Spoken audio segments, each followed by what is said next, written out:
Hey guys, what's up? Welcome to Sports Talk with me, Ricardo. What's going on, man? It's been a while. It's been a while. It's been a whole. Well, it's been more than 10 days now. I've been super busy, with with work or some other projects that we're working on. I'm busy, man. Just trying to get everything done. So I recorded a couple videos, but then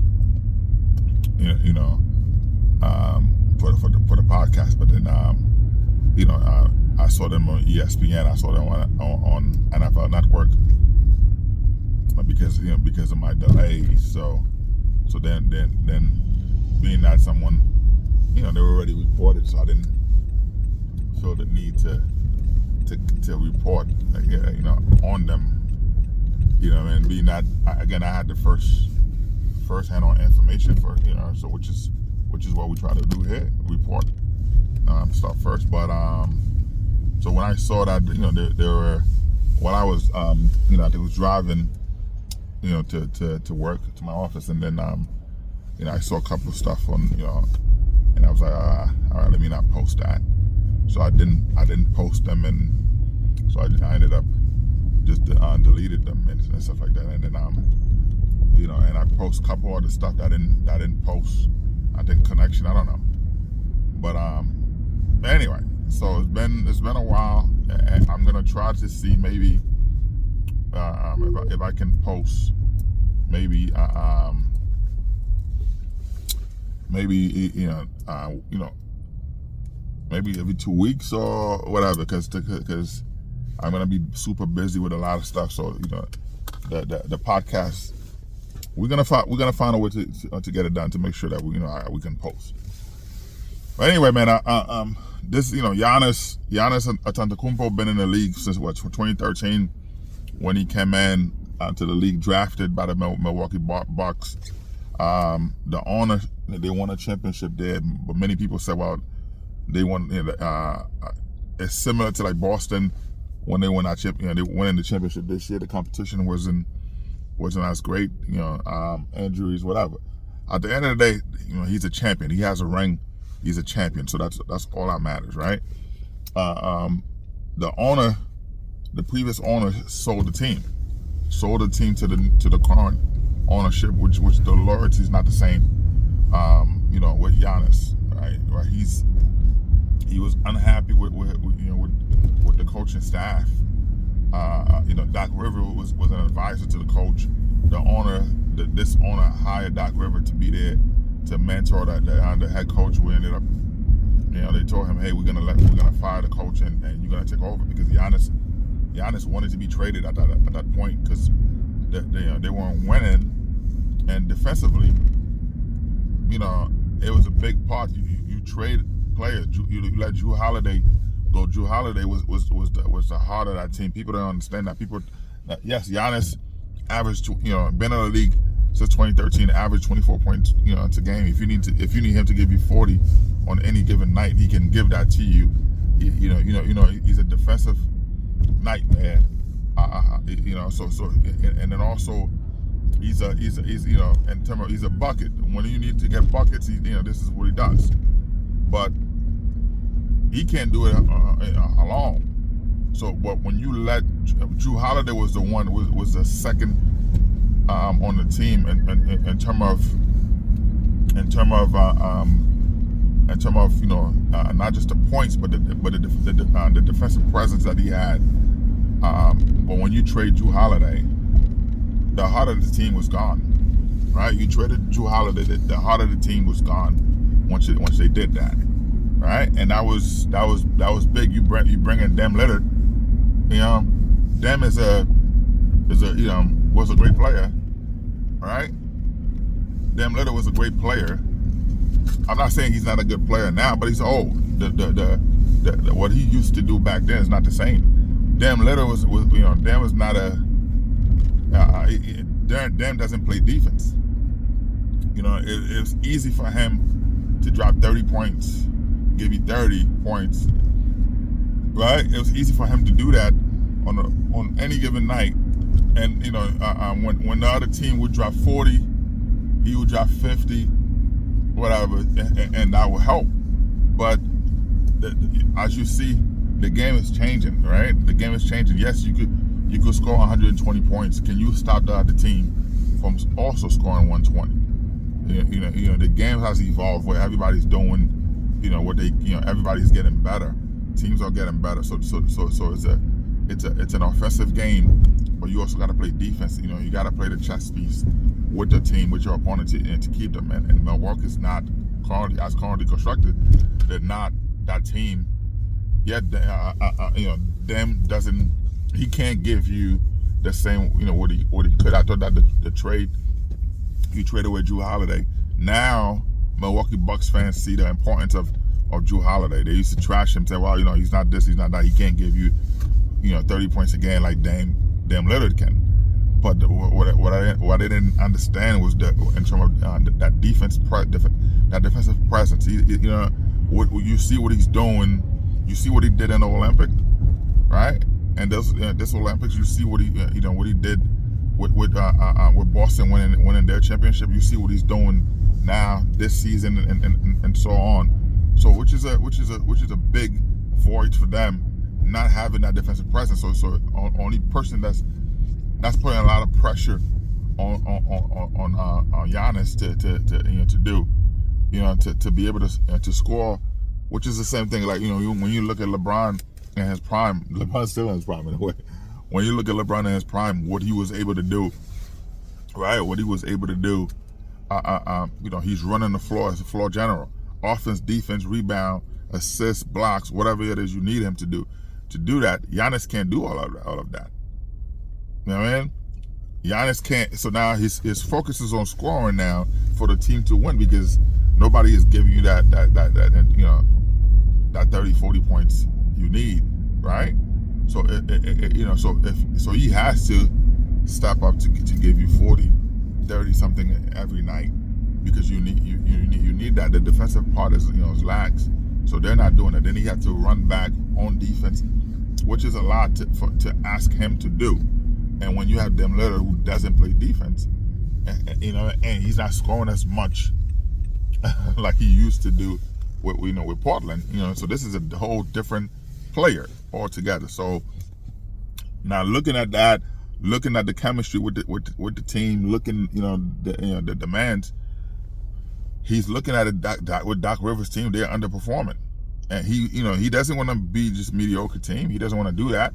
As I mentioned to you, the relationship with the current ownership is not the same as the previous ownership who picked him when no one else believed in him, and the ownership picked him. They didn't even tell him they were going to pick him, but they drafted him. After they drafted him, they had a conversation to say, hey, we believe in you all along. We knew you were the guy for us. We knew you were the guy for us. We wanted you to stay humble. Yeah, that's what the ownership told him when they drafted him. They said, well, we didn't tell you we were going to draft you, but we wanted you to stay humble. We wanted to see how you were going to deal with adversity while things were going on. And they knew something. They saw something in him. But see, Giannis didn't have all this tape, all this stuff, all this highlight for every people to see, right? They had a few plays here and there, but the ownership, not just the general manager at the time, but the ownership, the owners, they saw something. They said, okay, he had the ceiling for Giannis was at his height. You know what I mean? So again, you have to have to appreciate sports, not just if you're a football mind, you got to understand that. If you're a basketball mind, baseball, whatever, you got to be understand. Yes, this is what he is now, because they saw the hunger in him, right? They saw the drive, the determination to get better, and they saw that yes, it was a short sample of plays, but they saw each play was different. He brought something to the table. What he did in the first quarter and the second quarter, he made adjustment each time.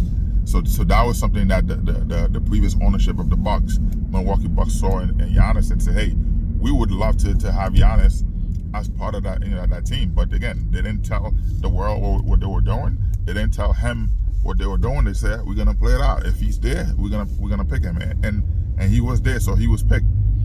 And so, but the ownership sold the team. He made a lot of money. He bought the team for nothing, pretty much. You know what I mean? For a couple, you buy a team for $1 million, 1.5 million, or whatever, and you able to sell the team for $3.4 billion. So it's a huge success. You know what I mean? It's a huge success for him. But anyway, so now Giannis, again, the team's not performing to the level that he wants to. They're not competing, and he's looking in the locker room, before and after game in terms of Doc Rivers, communication with the team, his staff, the dedication. I'm not saying that the dedication is not there, but it's just that the accountability. You want to help hold people accountable, and he's looking at that. The accountability levels is very low. The winning factor, all the stuff. So he's unhappy, and the beneficiary of Giannis being unhappy. There are two teams, right? Number one, team number one, which probably have no shot. It's the Miami Heat. Miami Heat, of course, they reach out to the Bucks to gauge a conversation, to pair him with Jimmy Butler, but Jimmy Butler himself not trying to stay in Miami, so he's not happy there. Pat Riley already broke that relationship during the summer, just saying dumb stuff. You know what I mean? It's an old senile man just saying dumb stuff. So he already broke that relationship. But the New York Knicks, they're putting all their chip on the table, all the draft picks that they have, the draft capital they have to push it towards the Milwaukee Bucks. They already told the Milwaukee Bucks they will give multiple first rounders, to Milwaukee, to give that to Milwaukee to be able to acquire, Giannis Antetokounmpo to be with the Knicks, to pair him. You're gonna pair Giannis, with Brunson. You're gonna pair Giannis with Cat. That would be a nightmare for team, to do that. So with Giannis going to the Knicks, that's they were because yes, he's under contract until 2027, right? He's under contract until 2027, and I can see him being traded to the Knicks. That's instant success for the Knicks. That's dominance.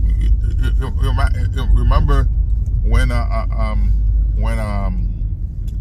Celtics back then, dominating the East, winning. Celtic, Detroit, the Pistons, all the stuff dominating. Then LeBron James came in with the Cleveland Cavaliers, just dominating the East, where nobody thought they had a chance. Indiana Pacers, Toronto Raptors, no team thought they had a chance, and they didn't. So all GM were doing building their team to stop LeBron James. But if you able to get Giannis to the Knicks with Brunson, Cat, with the players they have right now, it will be impossible. It will be impossible for teams to do anything. Boston right now, yes, they have the player as currently constructed. The Boston Celtics, of course, they're a great team. They're a great team, of course. But if you put Giannis with Cat and Brunson, who's gonna stop that? Who's gonna stop that? So I don't see the team that can stop that. That's automatic. That team will win multiple championships. I think this year, in terms of chemistry, they may not win a championship if he gets traded this year, but it would be a nightmare for other team to stop him. 2025, 2026, 2027. So he's under contract until 2027, and from what I'm hearing from the from Knicks organization people, if they trade for Giannis, they will give him a new contract. They will give him an extension right away to keep him locked up until 2040. You know what I mean? If he wants to play till he's 40 years old, they're gonna give him whatever contract, whatever thing they're gonna give him to make him happy, and at the same time bringing his brother. You know what I mean? At the same time, to bring his brothers to keep him happy, because that's what Giannis does. He likes to have his brothers. But anyway, like I said, the New York Knicks will be trading. They're trying to trade for Giannis. Yeah, they trying to trade for Giannis. They reach out to Milwaukee Bucks, and I've told Milwaukee Bucks that they're interested. They're highly, very interested to do whatever. So that would be a great thing to do. Great thing to have all of them. So to have the Milwaukee Bucks, that would be again, if the player's not happy, you can't fire Doc Rivers at this point. So this is opportunity for them to start fresh, and I think that to be able to get multiple draft picks from the Knicks, and the Knicks have a lot of they have picks, but future picks, but Milwaukee would just take that, and then Giannis, of course, he have no tie, no loyalty to the current ownership group, and he's showing it in his body language within the organization. Him not being happy. So we'll see how that would work out. Anyway, man, sports talk. Like, subscribe, and share, man. I appreciate the subscription. You know what I mean? Let's try to go this to 4K, man. So I like what we're seeing right now. Let's go to this channel. Like I said, it's been 10 days since I posted.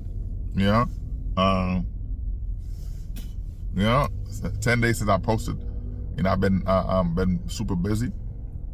Right, I've been super busy and stuff like that. With work and other projects I'm working on. I have my hands everywhere. So we're trying to move to trying to make things happen. So I haven't been on here. So, but I'm trying to find a happy medium somewhere. Maybe I can post every 2 weeks or whatever. Pick a day to do that. But like I said, the videos that I posted, I posted a video that I didn't upload properly. I deleted it, and there were 2 videos that I made from stuff that I knew, and watching NFL Network and ESPN, stuff like that. So they're able to report them before I did. So I just let it let it go. So but we'll see what happened, man. By the way, man, good luck to the Lakers, man. AD injuries, it's rough because the guy was having a MVP season. The numbers he was putting up, man. He was having an MVP season. And I know injuries, is a big thing, is a lot. In any sports, when you play, there's a possibility of you getting hurt. But so I not just all NBA, in everything, defensive player of the year, all of the above. Which is crazy. I don't know why he haven't gotten that, because but the league was cheating him. But hey, but so far, he's doing great. The recovery for him is he's doing better. I talked to a couple of people in his camp. He's getting the treatment. He's getting treatment every day, so things are a lot better. So we'll see with that. I want to say this, right? There's so much hatred for LeBron James' son, Bronny James. The most talked about, the most hated player, athlete in the world is LeBron James. People are talking because they're jealous of this guy, and then the attack every day. When they play, people asking how many points Bronny score, whatever. Like, let it go, man. The guy was a 2nd round pick. Let him develop to the player that he's gonna be. You hate him so much. You celebrate him because he's going to the G League. Yes, when he go to the G League, he's gonna be playing. They sent him to the G League to develop, to play, because instead of him being on the bench where he's not getting minutes, his father wanted him to go to the G League. That's why he's going to the G League. You guys are just mad doing all this. I don't understand. It's ridiculous, man. How's your life? The kid was born a millionaire from his dad who didn't have a father. Grow himself self-made. And the kid could have did anything and everything he wanted to, but he elected to play basketball after his father, to try to be better. But instead of you trying to better your life, but you on social media, you just trying to trash the kid. I'm hoping for him to fail, man, which is ridiculous. Anyway, man, sports talk. Like, subscribe, and share, man. Peace out, man. Peace out, man. We'll talk.